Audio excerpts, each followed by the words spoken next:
Hi friends, welcome to Healthy Cooking Channel. இந்த வீடியோல நம்ம இன்னைக்கு ஆரோக்கியமான மாப்பிள்ளை சம்பா கஞ்சி எப்படி செய்யலாம்னு பார்க்கலாம். சூப்பரான ஹெல்தியான பிரேக்ஃபாஸ்ட் ரெசிபி. வாங்க எப்படி செய்யலாம்னு பார்க்கலாம்.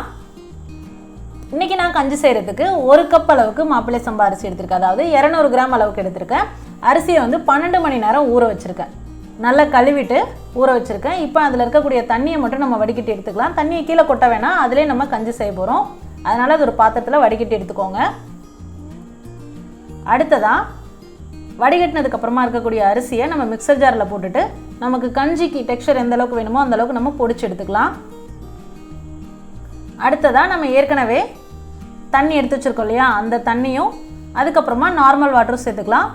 1 கப்புக்கு 10 கப் அளவுக்கு தண்ணி சேர்த்துக்கணும். 1க்கு 10 அந்த அளவுக்கு எடுத்துக்கிட்டிங்க அப்படின்னா கஞ்சி பதம் கரெக்டாக இருக்கும். தண்ணி சேர்த்ததுக்கப்புறமா தண்ணி நல்லா கொதிச்சு வந்ததுக்கப்புறம் நம்ம பவுடர் பண்ணி வச்சுருக்கக்கூடிய மாப்பிள்ளை சம்பா அரிசி பொடியை அதில் சேர்த்துக்கணும். சேர்த்துட்டு நல்லா கலந்து விட்டுட்டு ஸ்டவ் வந்து மீடியம் ஃப்ளேமில் வச்சு 10 நிமிஷம் வரைக்கும் குக் பண்ணி எடுத்தோம் அப்படின்னா சூப்பரான கஞ்சி ரெடி ஆகிடும். இப்போ இது கொதிச்சிட்ருக்கட்டும். இதுக்கு இடையில் நம்ம 1 டீஸ்பூன் மிளகு, 1 டீஸ்பூன் ஜீரகம் இதை வந்து இந்த மாதிரி பொடிச்சு எடுத்துகிட்டு வந்துடலாம். இப்போ அந்த கஞ்சி நல்லா கொதிக்க ஸ்டார்ட் ஆகிருக்கு. இந்த ஸ்டேஜில் 10 பல் பூண்டு நல்லா தட்டி சேர்த்துக்கோங்க. அடுத்ததாக நம்ம பொடிச்சு வச்சுருக்கக்கூடிய சீரகம், மிளகு அதில் சேர்த்துக்கலாம். ஃப்ளேவர் சூப்பராக இருக்கும். நான் வந்து பூண்டு வந்து இடையில சேர்த்துருக்கேன்.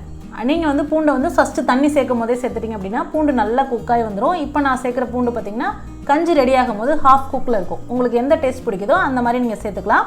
அடுத்ததாக கஞ்சிக்கு தேவையான அளவு உப்பு சேர்த்துட்டு நல்லா கொதிக்க விட்டுறணும்.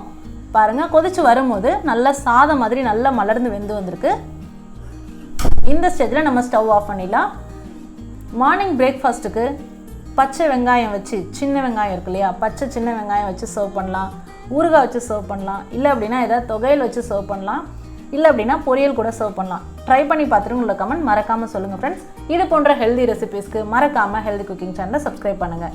இந்த வீடியோ உங்களுக்கு பிடிச்சிருந்தா லைக் பண்ணுங்கள், ஷேர் பண்ணுங்கள், கமெண்ட் பண்ணுங்கள். தேங்க்ஸ் ஃபார் வாட்சிங்.